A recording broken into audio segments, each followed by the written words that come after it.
Immune cells, called regulatory T cells, or Tregs, prevent the immune system from attacking the body's own cells, a phenomenon known as autoimmunity. Although immunosuppression by Tregs prevents autoimmunity, it also dampens anti-tumor immunity and favors cancer progression. Tregs suppress immune cells within close proximity by activating latent TGF-beta via a mechanism that requires transmembrane proteins GARP and integrin alpha V beta 8.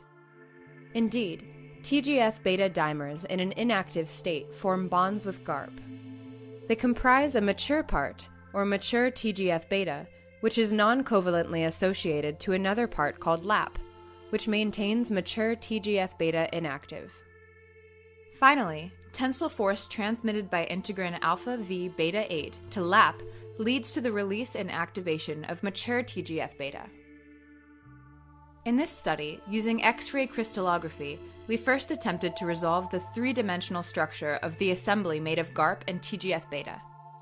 As this complex proved recalcitrant to crystallization, we reasoned that the assembly with an antibody might help.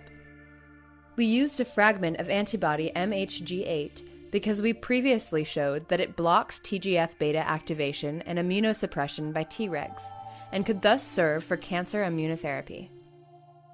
We managed to solve the crystal structure of GARP TGF-beta bound to MHG8. Our structure reveals that GARP resembles a horseshoe that is straddled by TGF-beta.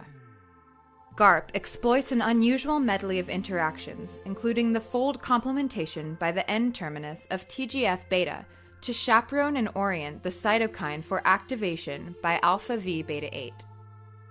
Furthermore, our results elucidate the mechanism of antibody-mediated blockade of TGF-beta activation and immunosuppression by Tregs. Indeed, MHG8 appears to glue GARP and TGF-beta together, making sure that when other partners pull on one part of the assembly, the active part of TGF-beta is not released and is thus prevented from conveying its inhibitory message.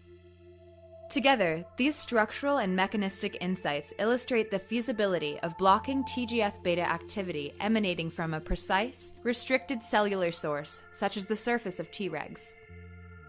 This can lead to the design of specific approaches to treat diseases associated with altered TGF-beta or Treg activity, most notably for cancer immunotherapy.